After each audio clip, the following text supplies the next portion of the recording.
Catus, Maximus here. This review is going to be a little bit out of order, maybe like a Tarantino film. Start off with the teardown. Overall, I'm going to end up recommending this $140 Fin Air. It's a brushless sander, but these are designed to mimic air sanders. Anyway, starting off with the kind of the teardown. They really are worth it. I don't know if the patents have started running out, licensing or what, but for a few years, corded brushless tools have existed, particularly these sanders by companies like Mirka and Festool, really expensive, $400 or $500 units, which are just that. They're designed to mimic air sanders, but they're corded. And the reason they'd use a brushless design is because it allows them to have a super compact motor, like air sanders have, and it's not such a big deal to have the slightly larger handle. Totally integrated controller here, although you could resolder buttons if they end up having any issues. And even says Hall, true magnetic trigger on it, so there's no way there's no potentiometer for dust to contaminate, so you'll never have an issue with that. Did want to point out that they do have a little hex on the back of the motor so you can release the counterweight. Anyway, pretty nice in-molded motor housing. They are rubber sealed ball bearings. Because it's a brushless motor, this darn thing can be like, you know, I mean, the height of the actual motor and coils is probably half an inch or 3/4 of an inch, and that's all you need to deploy 350 watts of power. More than enough power. Pretty nice design. Everything is molded. Whoever's making, Vevor's getting these from, is a factory that seems like they are making these for bigger commercial brands, maybe with some different moldings. And there's been an explosion of these Chinese ones, but the Vevors seem really good. I mean, there's all sorts of features. These fingers here, since it's not an orbital sander where the pad, you know, like on these where the pad can rotate around, it's a single, well, this is a single orbit, but it's known as dual action because the pad can spin around as it's orbiting. This is a single orbit because the pad just moves around like this. These posts are what both support this and keep it from spinning around like it does on the other sander. But I was going to point out that they definitely have paid some attention. These posts can definitely be a weak point, but we can see here it looks like there's metal embedded into the fingers itself. And indeed, yes, there is steel in these fingers, metal inserts on both sides. Actually, on the sanding plate that mounts here, we have brass inserts, and where the other set of screws for the sanding pad also has brass inserts, and those other set of screws are just to help support the ends of these. These tend to come in both. These are known as 70 by 195 or 2 3/4 inch by 8 sanding sheets. Most of these sanders, what you find is the mesh or cloth type sanding sheets. Although you can't, Norton makes, they call them airfile sheets that are the same size but have a hole pattern in them and are solid, but they're really surprisingly expensive. And that's what this standard, it's kind of an odd sandpaper size, this 2 3/4 inch by 8. But it is more common with air sanders. Anyway, this Vevor is pretty nice. Just a simple ball bearing, but this is a pretty nice aluminum casting here that they have. If we just look down through here, there's actually a retention plate that clamps. So in order to replace the bearing, you'd have to remove the counterweight, pop this cap off, remove the retention plate, and then pop the bearing out so it's properly captured. Interestingly, I couldn't figure out why they would have used brass for the counterweight, but it has a pretty complex shape in there, and this is just a situation where the factory decided that how fast you can machine brass and how easy it is on tooling ends up making up for the additional cost of using brass as a material over steel. Brass is more expensive than steel, but they may be making the money back off the back end because brass can just be machined super fast and tooling lasts forever, and it's easy to maintain a high degree of accuracy.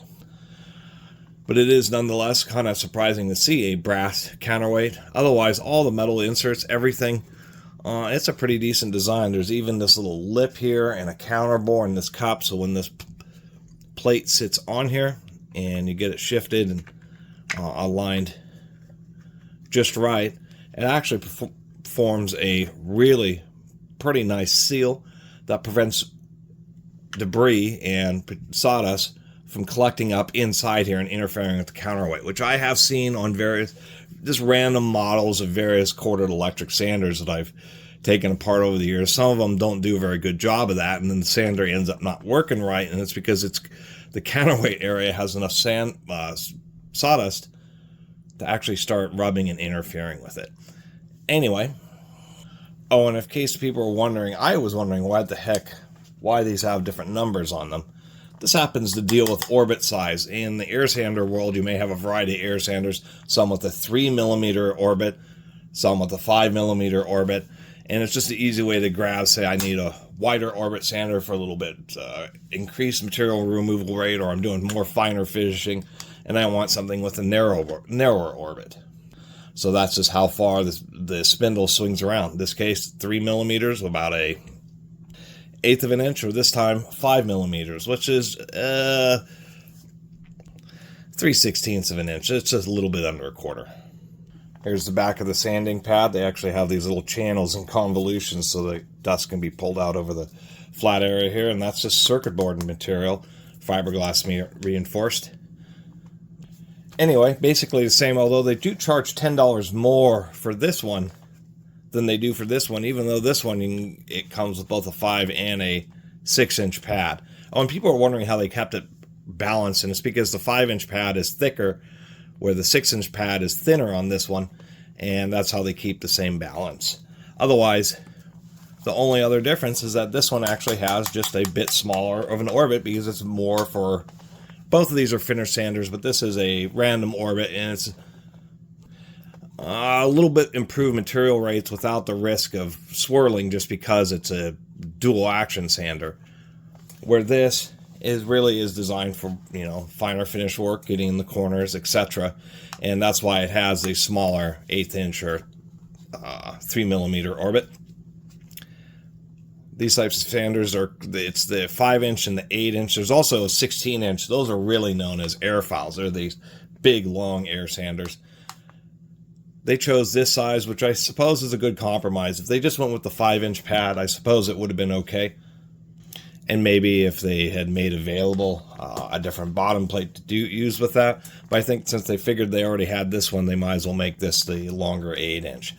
Other than that, and the orbit size, they're identical and they're pretty good. Although I will mention that this one came with a vacuum cleaner hose adapter, where this one came with the 2 pads.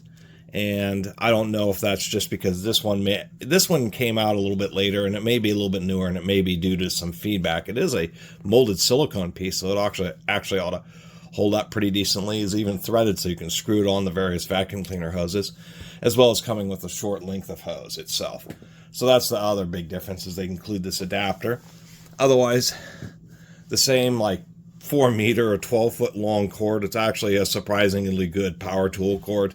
Same thing with a truly proper strain relief. I mean, it's so rare. There are things that appear to be strain reliefs on electrical cords.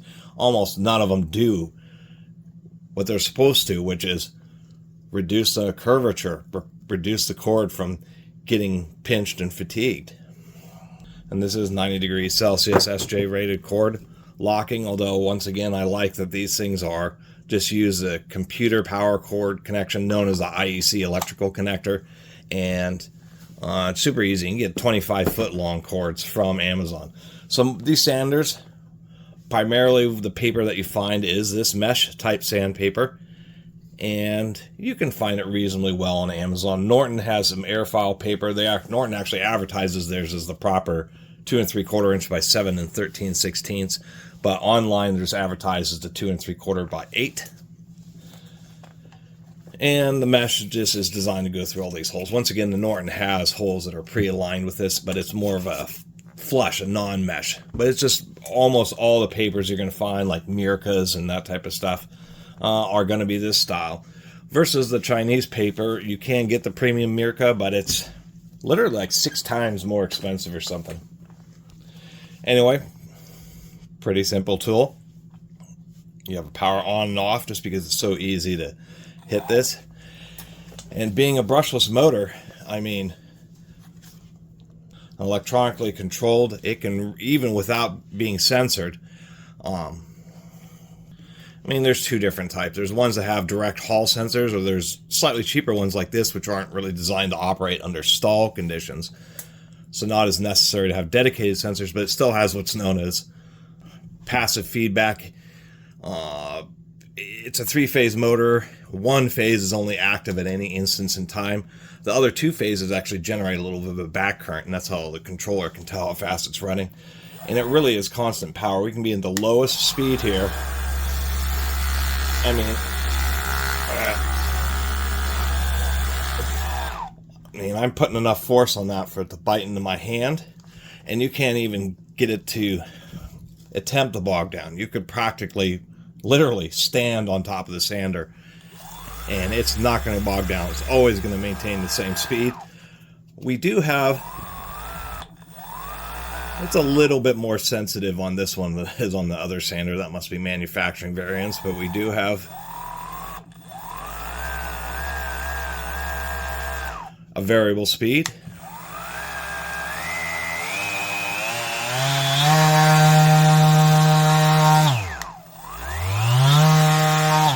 12,000 or 10,000 orbits a minute, which is a little bit slower. The air sanders tend to run at 12,000. Now, as far as people are like, well, these are copies of the Mirkas and the Festols. Those Festols and Mirkas were inspired by the fact that, you know, gallium nitride transistors are becoming a thing, which is high power transistors that are much smaller. They're like the next generation power transistor, but they're a lot more expensive. And for the longest time, super compact, high performance, high runtime, I mean, truly industrial sanders were, you know, something you might use in a cabinet production shop or even, you know, factories and that type of thing. Power tools that actually put in tens of hours of runtime a week. Tools that are designed to have hundreds or thousands of hours to put on them were exclusively the deal of air tools. And they still are an advantage in the sander sense because you have a constant flow of clean air blowing out through the sander, and they can last. I've seen air sanders that are super old and still run just great because of that. But to have something that's corded and versus an air sander, the nice thing is you can get precise control over the speed, and it'll just hold that. And the nice thing about these variable speeds here, you can go down to like a level 4, and it's not quite as loud, not quite as... This already has pretty good counterbalance in it, but it just makes it a little bit less vibration, a little bit less noise, but you could still have plenty of good removal rate. That's what I'm trying to say there. The only thing I find interesting, on this one, they actually have a nice seal, and this actually has 2 fans. This one has a fan here, as well as a dedicated dust extraction fan on the bottom. And of course, the dust extraction piece is right through here, easily unscrewed. Same here, it's a different molding, but easily unscrewed in case it gets clogged. Has a swivel port, which is a nice feature. This one does not have the second fan. And I guess the deal is the Random Orbit Sander going around while having this pad spin around has more opportunity to throw dust away from the sander, so they have a tighter seal for the vacuum, for the suction.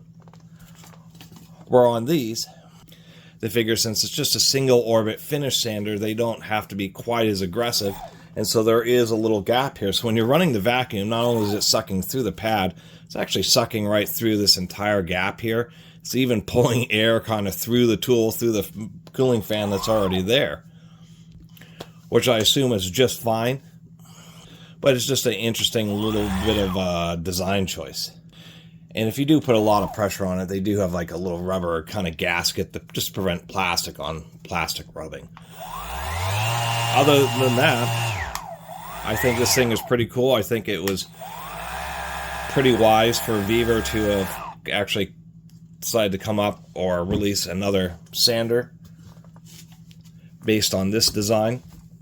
And for, you know, I mean, calling a spade, these are pretty decent. It's $270 for both of these.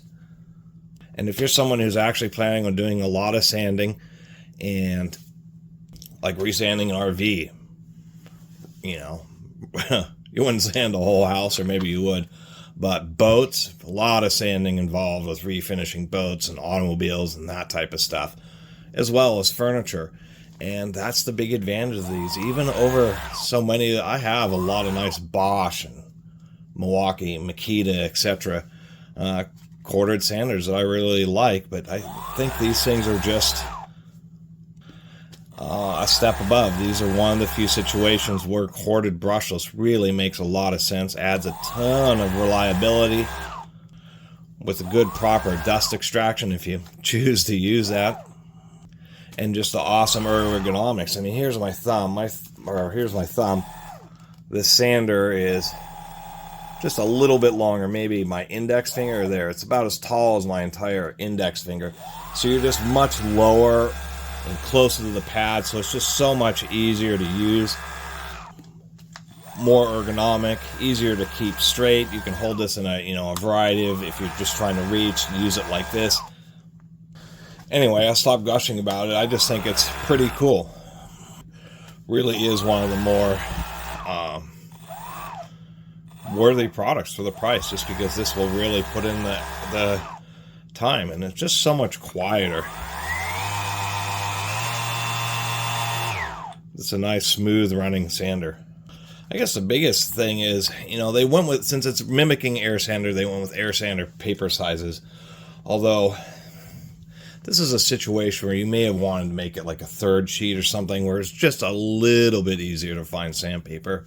You can certainly find it for this stuff, but... And I'll finish up saying I believe these are specifically a copy of the Mirka pad.